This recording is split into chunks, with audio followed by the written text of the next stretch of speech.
Hello guys, welcome to my YouTube channel smart C classes. मैं Vipin sir आप लोगों के लिए एक बार फिर से अपने इस चैनल पर एक नए वीडियो के साथ आज डिस्कस करेंगे। और आज का यह वीडियो भी इम्पोर्टेंट होने वाला है, ठीक है, क्योंकि आपको पता है कि जैसे कि हमारे इस चैनल पर लगभग सभी सब्जेक्ट्स के वीडियो प्रोवाइड किए जाते हैं।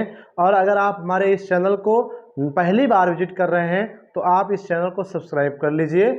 और अगर पहले से ही सब्सक्राइब किए हैं चैनल को तो आप इस वीडियो के लिंक को अपने सभी ग्रुप में शेयर कर दीजिए, ठीक है, जिससे कि लगभग सभी बच्चों को इस वीडियो का लिंक आसानी से मिल जाए, ठीक है। तो मैं विपिन सर आप लोगों को एक बार मैसेज में वीडियो के शुरू होने से पहले ही, ठीक है, पर डे वीडियो में करता हूं, वैसे आज भी एक बार मैं मैसेज कर रहा हूं कि दोस्तों जो भी आप देखा करो, जो भी वीडियो आप देखा करते हैं उस वीडियो को, टॉपिक को एक नोट्स जरूर बनाया करिए। मैंने कई बार कहा और आज इसी बात को एक बार फिर से हम रिपीट कर रहे हैं, ठीक है। क्यों रिपीट कर रहे हैं रीजन दोस्त, इसका एक रीज़न है दोस्तों, ठीक है। रीज़न क्या होता है बेटा कि अगर आपको पेपर के समय, ठीक है, आपके पास 1 महीने 1.5 महीने का जब समय रहता है तो उस समय आपको नोट्स की ज़्यादा ज़रूरत पड़ती है, ठीक है। और ऐसा स्टूडेंट्स जिसके पास नोट्स है, ठीक है, वो कम समय में बेहतर तरीके से तैयारी करता है, ठीक है। हालांकि हमारे इस प्लेटफॉर्म के चैनल के वीडियो को भी बार बार देखकर अपनी तैयारी कर सकते हैं, लेकिन इससे क्या होता है कम समय में आपको जब ज़्यादा तैयारी करने, रिपीट करने की ज़रूरत पड़ेगी तो वो नोट्स ही ज़्यादा हेल्पफुल होता है, ठीक है। हालांकि हम प्रत्येक चैप्टर जैसे ही ख़त्म होता है हर चैप्टर का हम आपको PDF उपलब्ध करा देंगे पूरे टॉपिक का। आप उस PDF को भी हमारे इस ग्रुप के लिंक में दिया रहेगा, वहाँ से डाउनलोड कर सकते हैं, ठीक है, वहाँ से मिल जाएगा। लेकिन अगर आप खुद से नोट्स बनाते हैं तो इससे बेनिफिट होगा कि आपकी हैंड राइटिंग भी सुधरेगी और साथ में पढ़ाते समय अगर कोई चीज़ पढ़ते समय लिख भी रहे हो ना तो वो क्या होता है, लिखते समय बहुत सारी चीज़ें दिमाग में बैठ भी जाती हैं। तो 2 फायदे होते हैं, ठीक है। राइटिंग, अगर आप साल भर कुछ नहीं लिखा, कभी नहीं लिखा, सिर्फ वीडियो से देखा तो आपकी हैंड राइटिंग क्या हो जाएगी, धीरे धीरे गाइस गड़बड़ हो जाएगी, ठीक है। इसलिए आप वीडियो को देखिए, नोट्स भी बनाइए, ठीक है। तो एक बार आप फटाफट सभी लोग लाइक कर दीजिए इस वीडियो को। चलते हैं अपने टॉपिक की ओर, ठीक है। तो आइए देखते हैं आज के इस टॉपिक में क्या कुछ पढ़ाने वाले हैं, ठीक है। तो देखिएगा सब्जेक्ट तो बायोलॉजी ही है। पुष्पीय पौधों में लैंगिक जनन है जिसको sexual reproduction in flowering plant कहते हैं। अभी हमारा यही चैप्टर चल रहा है। आगे 1-2 वीडियो के बाद और हो सकता है कि ये चैप्टर खत्म हो जाए, फिर हम लोग मानव जनन चैप्टर पढ़ेंगे, ठीक है। तो इसमें जो आज की पहली हेडिंग हम लोग पढ़ेंगे, निषेचन के बाद होने वाली घटनाएं या परिवर्तन अर्थात भ्रूण का निर्माण, ठीक है। तो निषेचन के बाद पूछ रहा कि व्हाट आर चेंज, ठीक है, in ovary are ovule after fertilization, ठीक है। अर्थात जब निषेचन होता है, अर्थात नर युग्मक मादा युग्मक से मिलकर के 2n बनाता है, तो 2n बनाने के बाद क्या होता है, ठीक है, क्या परिवर्तन होते हैं उस अंडाशय में कि जो बीजांड है, ठीक है, बीजांड में। तो एक बार मैं थोड़ा सा आपको यहाँ पे रिवाइज करा, थोड़ा सा रिवाइज करा हूँ। जैसे देखिए यहाँ पर ऐसे ही मैंने कहा था कि पुष्प का जो मादा भाग होता है ये क्या है, अंडाशय होता है। इसी अंडाशय के अंदर छोटी गोलाकार रचना थी जिसे क्या कहते थे हम, बीजांड कहते थे, सही है, याद आ रहा है ना। तो अब जब पराग कण यहाँ पे आया, पराग नली को डेवलप करके जब बीजांड के अंदर प्रवेश किया, उसी समय पराग नली में जो केंद्रक, जनन केंद्रक था, वो मादा युग्मक से क्या हो गया, मिल गया। तो इसको क्या कहते हैं, निषेचन कहते हैं, अर्थात नर युग्मक मादक से मिल गया। तो जब दोनों मिल गए तो उसके बाद क्या होता है, क्या वैसे ही होता है या उसमें आगे और कुछ भी परिवर्तन होता है, ऐसे ही समझ लीजिए। जैसे अपने में अगर हम ले लें, हम आप में, मानव में क्या होता है, शुक्राणु जब अंडाणु से मिल जाता है रिप्रोडक्शन के बाद, क्या फिर उसके बाद क्या परिवर्तन होता है कि भ्रूण बनता है। युग्मनज से भ्रूण फिर डेवलप होकर के हाथ, पैर, आँख, कान, समस्त अंगों का निर्माण करता है और एक नए बेबी का निर्माण कर देता है आफ्टर 9 महीने, ठीक है। तो ये देख रहे हो कि इतने परिवर्तन होते हैं 9th मंथ में। तो जब आप यहाँ प्लांट में भी कह रहे हो, जब परागकण का जो नर युग्मक मादा युग्मक से मिल गया, अर्थात नर मादा युग्मक मिलने को निषेचन कहते हैं, तो मिलने के बाद अर्थात निषेचन के बाद उसके बीजांड में क्या परिवर्तन होता है, अर्थात जो 2n बना है युग्मनज, उसमें क्या परिवर्तन होता है, वही कह रहा है, ठीक है। तो ये आपको कंफर्म हो गया कि निषेचन के बाद जो परिवर्तन होता है क्या, कि युग्मनज से क्या बनता है, भ्रूण का विकास होता है या भ्रूण का निर्माण होता है, ठीक है। बोलो पहले क्या होता है, प्रजनन की पहली प्रक्रिया क्या बताए थे कि ये पराग कोष है, पराग कोष से सबसे पहले पराग, यहाँ पे पराग कण आएगा वर्तिकाक पर, तो इसे परागण कहते हैं। तो प्रजनन की पहली प्रक्रिया पौधों में क्या होती है? परागण। जब यहाँ परागकण आ गया, फिर यहाँ से युग्मक मादा युग्मक से मिल जाएगा नली के माध्यम से, तो ये क्या हो गया? निषेचन। यानी पहला परागण, दूसरा निषेचन, और निषेचन के बाद क्या हो रहा है? भ्रूण का निर्माण हो रहा है, भ्रूण का विकास हो रहा है, अर्थात तीसरी प्रोसीजर क्या होती है? भ्रूण का विकास। ठीक है, तो आइए देखते हैं भ्रूण का विकास कैसे होता है। ठीक है, तो सभी गाइस ध्यान दें कि किसी पौधे में निषेचन अर्थात नर व मादा युग्मक के संलयन अर्थात मिलने से जो युग्मनज बना है अर्थात 2n बना है, या इसी को निषेकांड के रूप में जानते हैं, कुछ समय बाद यही युग्मनज क्या होता है? विश्राम करता है। क्या करता है? विश्राम करता है। अर्थात जब नर मादा युग्मक मिलकर 2n बनाते हैं, जाइगोट बनाते हैं, तो वह जाइगोट कुछ समय तक क्या होता है? ऐसे ही पड़ा रहता है, कुछ समय तक कोई परिवर्तन नहीं होता उसमें, लेकिन कुछ समय विश्राम करने के बाद फिर क्या होता है? भ्रूण का निर्माण करता है। किसका निर्माण करता है भैया? भ्रूण का निर्माण करता है। तो जिसे क्या कहते हैं? निषेचन के बाद। ठीक है, निषेचन के बाद होने वाली घटना कहते हैं। ठीक है, यह भ्रूण का विकास एक बीजपत्री तथा द्विबीजपत्री में क्या होता है? अलग अलग प्रकार से होता है। मतलब क्या होता है कि एक बीजपत्री पौधे ऐसे पौधे जिनके बीज में एक भाग पाया जाता है, जैसे मक्का। मक्का का जो सीड है वो खुलता नहीं है, एक टोटल बीज क्या अकेला है, अपने आप में एक ही पार्ट होता है, एक बीजपत्री है। लेकिन यहीं पे हम चना मटर अरहर ले लें तो ये दो भागों में इसके बीज खुल जाते हैं, तो ये द्विबीजपत्री हैं। तो कह रहा है कि जो एक बीजपत्री पौधे होते हैं और जो द्विबीजपत्री पौधे होते हैं, दोनों में जो भ्रूण का विकास अर्थात निषेचन के बाद घटना होती है वो क्या होती है? अलग अलग प्रकार से होती है। ठीक है, तो हम इसमें देखेंगे जो हमारे पेपर का क्वेश्चन आता है कि द्विबीजपत्री में भ्रूण का विकास कैसे होता है, तो आज हम इसी को देखेंगे, द्विबीजपत्री पौधे में भ्रूण का विकास कैसे होता है। ठीक है, तो देखिएगा सभी लोग ध्यान दीजिए इस क्रिया में। ठीक, किस क्रिया में? द्विबीजपत्री पौधों में जब भ्रूण का विकास की प्रक्रिया संपन्न होती है, ठीक है, तो उस क्रिया में सबसे पहले प्रारंभ में जो युग्मनज बना है अर्थात क्या ये बना है? युग्मनज अर्थात नर युग्मक मादा युग्मक से मिलकर जो 2n बनाया, इसी 2n को क्या कहते हैं?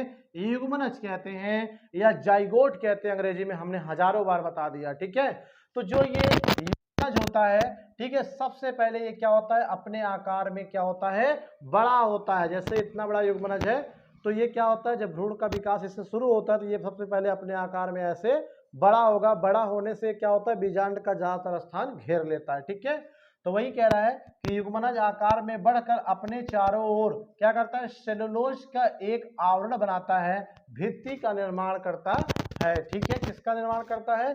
सेलुलोज का निर्माण करता है। ये भी एक नंबर का पूछा जा सकता है कि युग्मनज के चारों ओर जो आवरण है वो किसका बना होता है? सेलुलोज की भित्ति। सेलुलोज क्या है? एक प्रकार का कार्बोहाइड्रेट है जो पॉलीसेकेराइड में आता है। ठीक है, जैसे रुई आप देख रहे होंगे ना, रुई को कॉटन कहते हैं, तो जो ये रुई कॉटन होता है ना, ये शुद्ध सेलुलोज होता है। सेलुलोज क्या है? शुद्ध सेलुलोज है। तो क्या है, इस क्रिया में जब सबसे पहले युग्मनज बनता है तो युग्मनज बनने के बाद यह युग्मनज आकार में क्या होता है? बड़ा होता है, और बड़ा होकर अपने चारों ओर सेलुलोज की भित्ति का क्या करता है? निर्माण करने का कार्य करता है। ठीक है, फिर इसके बाद यह युग्मनज क्या होता है? अनुप्रस्थ विभाजन द्वारा, ठीक है, अर्थात इस युग्मनज में क्या होते हैं? सेल डिवीजन होते हैं। क्या होते हैं? सेल डिवीजन होते हैं, कोशिका विभाजन होती है, और अनुप्रस्थ कोशिका विभाजन होती है। अनुप्रस्थ कोशिका विभाजन द्वारा क्या करता है? दो कोशिकाओं में बढ़ जाता है। अर्थात जैसे ये युग्मनज था तो ये क्या होता है? सेल डिवीजन द्वारा दो भागों में बढ़ जाता है। ठीक है, दो भागों में क्या होता है? बढ़ जाता है, जिसमें ऊपर वाली जो कोशिका होती है, सबसे ऊपर वाली, ठीक है, अर्थात बीजांड द्वार की ओर जो होती है, आपने बीजांड द्वार पढ़ा था ना, बीजांड में नीचे वाला भाग, ठीक है, जहां क्या पाया जाता है? उसके चारों ओर वो आपका इंटीग्युमेंट्री लेयर नहीं पाई जा रही थी, याद है ना? तो वही होता है कि जिसमें बोलो कितनी कोशिका में बढ़ती है? दो कोशिकाओं में बढ़ जाती है, जिसमें सबसे ऊपर वाली कोशिका अर्थात जो बीजांड द्वार की ओर होती है ना, उसे आधार कोशिका कहते हैं या निलंबक कोशिका कहते हैं, सस्पेंसर कोशिका कहते हैं। ठीक है, क्या कहते हैं? पहली कोशिका को आधार कोशिका या निलंबक कोशिका जो बीजांड द्वार की ओर होती है। ठीक है, फिर तथा निचली कोशिका को अंतस्थ कोशिका कहते हैं। क्या कहते हैं? निचली कोशिका को अंतस्थ कोशिका कहते हैं। आप दो कोशिकाओं का निर्माण हो रहा देख रहे हैं, तो एक क्या है आधार कोशिका और जो नीचे वाली कोशिका वो क्या है अंतस्थ कोशिका कहलाती है। ठीक है, अब जो आधार कोशिका है यह पुनः अनुप्रस्थ विभाजन, एक बार पुनः इसमें विभाजन होता है। ठीक है, तथा अंतस्थ कोशिका जो है उसमें भी क्या होता है उदग्र विभाजन होता है। ठीक है, अर्थात जो ये दो कोशिकाएं बनी कौन सी, एक आपका बोलो ऊपर वाली आधार कोशिका, ठीक है, यानी लंबक कोशिका और नीचे वाली अंतस्थ कोशिका, इसमें एक बार फिर से क्या होता है सेल डिवीजन, मैं फिगर बना के बताऊंगा, उसमें फिर से सेल डिवीजन होता है, कोशिका विभाजन होता है, जिससे ये दोनों कोशिकाएं बट करके कितनी कोशिका, चार कोशिका बनाती हैं जो टी शेप्ड होती है। किस आकार की होती है, टी आकार की, कैपिटल टी आकार की चार कोशिका बनाती हैं। ठीक है, और इन कोशिका को क्या कहते हैं, टी आकार की कोशिका को बाल भ्रूण कहते हैं। क्या कहते हैं, बाल भ्रूण कहते हैं। बाल भ्रूण का मतलब ऐसे जैसे अभी नया नया भ्रूण बना है, ठीक है, उसे बाल भ्रूण कहते हैं। समझ में आ रही बात की नहीं, क्या कहते हैं बाल भ्रूण कहते हैं। अब पुनः जो निलंबक कोशिका है, ठीक है, अर्थात आधार कोशिका है, निलंबक कोशिका, फिर से इसमें क्या होता है कई अनुप्रस्थ विभाजन होता है, जिससे यह बट करके 6 से 10 कोशिका का निर्माण करता है और ये कोशिकाएं लंबी और सूत्राकार रचना के रूप में होती हैं, जिसे अब हम निलंबक कहते हैं। क्या कहते हैं, निलंबक कहते हैं। स्टार्टिंग में क्या था कि ये आपका युग्मनज क्या था, इस क्रिया में जो युग्मनज था ये आकार में बड़ा होकर के क्या हुआ सेलुलोज की भित्ति का निर्माण किया। फिर कुछ समय बाद क्या हुआ कि ये दो भागों में बढ़ गया, दो कोशिका बनाया। एक बीजांड द्वार की ओर जो होती है उसे क्या कहते हैं, निलंबक कोशिका कहते हैं, निलंबक नहीं निलंबक कोशिका कहते हैं। ठीक है, और जो दूसरा है वो अंतस्थ कोशिका है। ये दोनों कोशिकाएं फिर आगे चलकर एक बार बढ़ जाती है, जिससे चार कोशिका का निर्माण होता है और इस कोशिका चारों कोशिकाएं टी आकार की संरचना बनाती है, जिसे बाल भ्रूण कहते हैं। ठीक है, क्या कहते हैं, बाल भ्रूण कहते हैं। अब जो निलंबक कोशिका थी, ठीक है, अर्थात बीजांड द्वार की ओर पुनः क्या होती है अनुप्रस्थ विभाजन करके 6 से 10 कोशिका में क्या होती है बढ़ जाती है, जो लंबी सूत्राकार रचना के रूप में होती है, जिसे अब निलंबक कोशिका नहीं केवल निलंबक कहते हैं, सस्पेंसर कहते हैं। और इस निलंबक की ऊपरी कोशिका जो होती है, अर्थात निलंबक कोशिका के ऊपर वाला जो भाग होता है, ठीक है, वो कुछ फूल जाता है, फूल कर ऐसे अंडेकार का हो जाता है। ठीक है, पुटिका के रूप में हो जाता है। तथा जो निलंबक भ्रूण कोशिका को, ठीक है, निलंबक भ्रूण कोशिका को क्या करता है नीचे की ओर ढकेल देता है, अर्थात निचली सतह पर ढकेलने का काम करता है। और इसकी ऊपर वाली जो कोशिका थी वो चूस्कांक कहलाती है। क्या कहलाती है, चूस्कांक कहलाती है। और निलंबक की जो निचली कोशिका है वो अधा स्फीतिका कहलाती है। क्या कहलाती है, अधा स्फीतिका कहलाती है। ठीक है, अर्थात निलंबक के ऊपर और नीचे दो भाग, ऊपर वाला क्या हुआ चूस्कांक हो गया और नीचे वाला क्या हो गया अधा स्फीतिका कहलाती है, जो आगे आगे विभाजित होकर क्या होती है मूलांकर के शीर्ष को जन्म देती है। ठीक है, अर्थात ये जो आपका निलंबक की निचली कोशिका है ये आगे चलकर क्या होती है, नीचे वाला कोशिका ये मूलांकुर को जन्म देती है, मूलांकुर के शीर्ष को। मूलांकुर वही भाग है जिससे मूल अंकुर, मूल माने जड़, अंकुर माने क्या होता है जर्मिनेट करना, अर्थात किसी सीड से जड़ का निर्माण होता है तो मूलांकुर होता है। ठीक है, तो ये क्या विभाजित होकर मूलांकुर के शीर्ष को जन्म देती है। और निलंबक का कार्य बीजांड काय से भोजन खींच करके जो वृद्धि कर रहा भ्रूण है उसको पोषण प्रदान करना होता है। तो एक नंबर का क्वेश्चन याद रखना, ये लाइन याद रखना, ये पूछा जा सकता है कि what are function of suspensor. निलंबक का कार्य क्या होता है, तो निलंबक का कार्य है बीजांड काय से भोजन को, पोषक पदार्थ को खींच करके जो टी आकार का बाल भ्रूण अभी बताया मैंने उसको पोषण प्रदान करना होता है। ठीक है, और इसी बीच अंतस्थ कोशिका जो होती है कि इसकी दोनों कोशिकाएं फिर से एक अनुप्रस्थ विभाजन करती हैं, अनुप्रस्थ विभाजन द्वारा बट करके चार भ्रूणी कोशिका का निर्माण करती है। क्या करती है, चार भ्रूणी कोशिका का निर्माण करती हैं। और ये चारों भ्रूणी कोशिकाएं पुनः एक बार क्या होती हैं बट जाती हैं, पुनः एक बार बटकर चार भ्रूणी 8 कोशिका का निर्माण करती हैं। इस 8 कोशिका वाली संरचना को अष्टम अवस्था कहते हैं। क्या कहते हैं, अष्टम अवस्था कहते हैं, जिसमें आधा स्फीतिका के नीचे की जो 4 कोशिका है इनको आधा कोशिका कहते हैं। ठीक है, कितनी कोशिकाओं का निर्माण किया था गाइस, 8 कोशिका। इस 8 में से जो आधा स्फीतिका के नीचे की 4 कोशिका है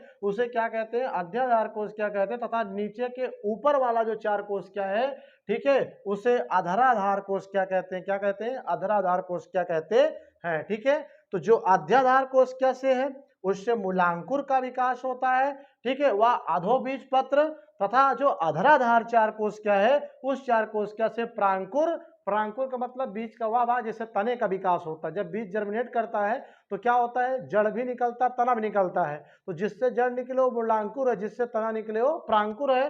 तो वही कह रहा है कि जो अधराधार कोशिका होती है उससे प्रांकुर का विकास होता है तथा बीजपत्र का विकास होता है, ठीक है।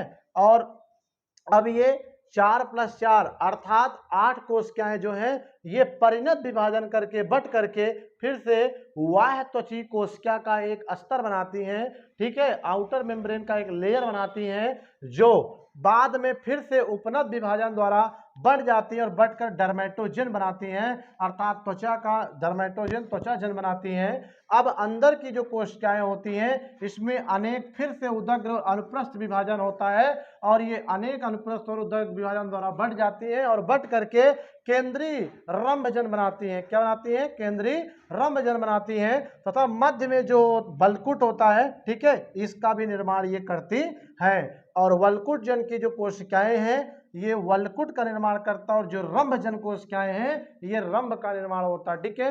वल्कुट जन कोशिकाएं वल्कुट का निर्माण करती है और रंभजन कोशिका से रंभ का निर्माण होता है, अर्थात प्रोटोस्टील का स्टील का निर्माण होता है। और पुनः वृद्धि व विभाजन द्वारा भ्रूण कुछ हृदय आकार का हो जाता है, ठीक है। इस रंभ और वल्कुट वगैरह में फिर से विभाजन होता है जिससे क्या होती है, पुनः विभाजन करके जो इसका भ्रूण है क्या होता है, कुछ मुड़ जाता है, हल्का हृदय आकार का हो जाता है। और बाद में आगे चल करके इसके बीज पत्र बड़े होते हैं जब थोड़ा सा, तो बड़े होकर ऐसे मुड़ जाते हैं, ठीक है, ऐसे ऐसे ऐसे क्या होते हैं, मुड़ जाते हैं। अभी मैं फिगर बना के बताऊंगा तो ज्यादा समझ में आएगा, ठीक है। मुड़ जाते हैं इस प्रकार परिपक्व द्विबीजपत्री भ्रूण में दो बीजपत्र का क्या होता है, निर्माण हो जाता है, जो एक अक्ष से जुड़ा होता है और अक्ष का एक भाग बीजपत्र के बीच होता है उसे प्रांकुर कहते हैं और इस अक्ष का दूसरा भाग जो होता है वो मूलांकुर कहलाता है, ठीक है। तो इस तरह से क्या हो गया, द्विबीजपत्री पौधे के भ्रूण के विकास की क्या हो गई, प्रक्रिया हो गई, ठीक है। एक नंबर का नोट्स ये भी पूछा जा सकता है, तो आप लोग याद रखिएगा कि अधिकांश द्विबीजपत्री पौधे में, ठीक है, मैक्सिमम जो डाइकोटिलेडोनस प्लांट होता है, अधिकांश द्विबीजपत्री पौधों में जो भ्रूण का विकास होता है ना वो कैप्सेला वर्सा, ठीक है, कैप्सेला वर्सा पेस्टोरिस नामक पौधे के भ्रूण के विकास के समान होता है। तो ये पूछा जा सकता है एक नंबर का कि द्विबीजपत्री पौधे का जो विकास होता है भ्रूण का वो किस पौधे के समान होता है, कैप्सेला वर्सा पेस्टोरिस नामक पौधे के समान होता है, ठीक है। तो इसका एक स्क्रीनशॉट ले लीजिए, फिर चलते हैं हम डायग्राम बनाते हैं और डायग्राम बना के आपको ये सारी थ्योरी को वहाँ पे दिखाएंगे कि निलंबक क्या होता है, टी आकार कोशिका क्या होती है, आधा स्फीत क्या होती है, ये सारी चीज़ों को हम बाई फिगर आपको बताने जा रहे हैं, ठीक है। सभी गाइज एक बार स्क्रीनशॉट ले लें।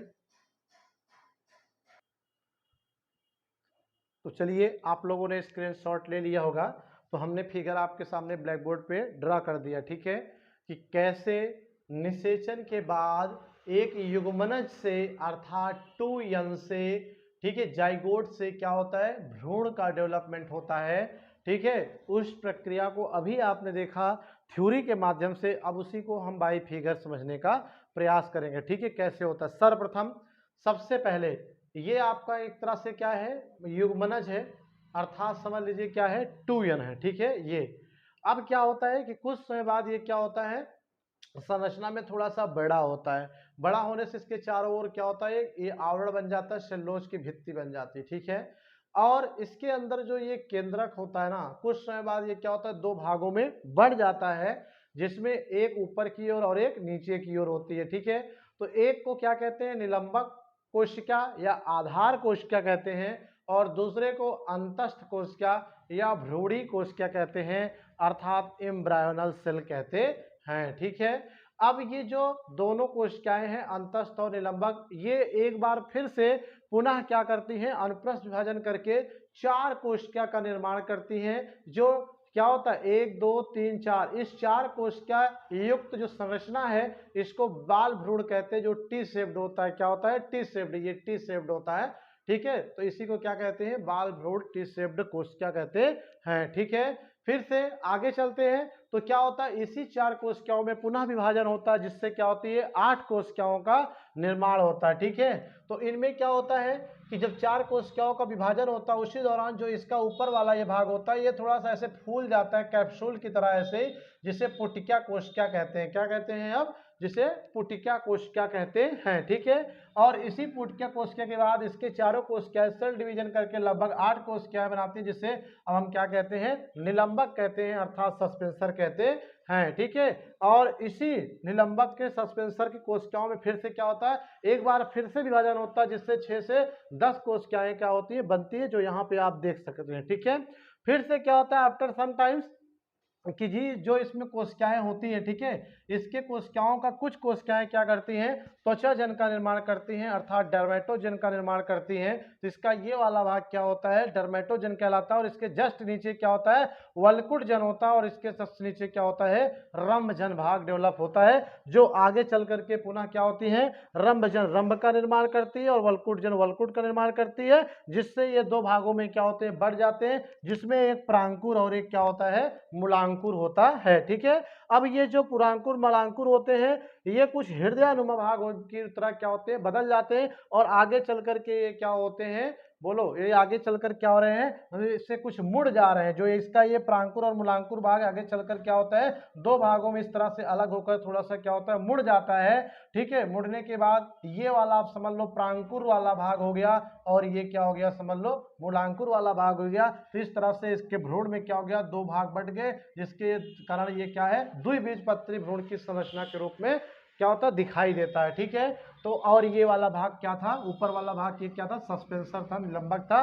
तो इस तरह से ये क्या हुआ, बोलो, एक युग्मनज से द्विबीजपत्री पौधों में भ्रूण का विकास संपन्न हो गया। ठीक है, तो इसे ही कहते हैं द्विबीजपत्री पौधों में भ्रूण का विकास। ठीक है, क्या कहते हैं, द्विबीजपत्री पौधों में भ्रूण का विकास। तो ये फिगर भी आप बना लीजिए। अगर यहाँ पे फिगर आपको कम स्पष्ट दिख रहे हैं ब्लैक बोर्ड पे, तो आप अपनी बुक को उठाइए और उस बुक से आप फिगर को क्या कर सकते हैं, बना सकते हैं। ठीक है, और अगर इसे देखें तो हम, ये आपके रमेश गुप्ता एमपी कौशिक की जो आपके पास बायोलॉजी की बुक होगी, उसी बुक में पृष्ठ नंबर 46 पर 46 पर ये फिगर बना हुआ है, ए से लेकर एच तक, अर्थात A B C D E F G H तक, ये इतने फिगर हैं, आप बुक से और अच्छे से बना सकते हैं। ठीक है, तो आप इस तरह से इसका भी एक स्क्रीनशॉट ले सकते हैं, जिससे कि आपको क्या हो, इस फिगर को बनाने में प्रॉब्लम ना हो अपने नोट्स में। ठीक है, तो गाइज इस तरह से आज का यह वीडियो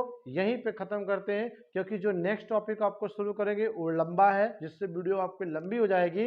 तो मिलते हैं कल नेक्स्ट वीडियो में कुछ नए टॉपिक के साथ। तब तक के लिए thank you for watching this video guys. Thank you, thank you, thank you.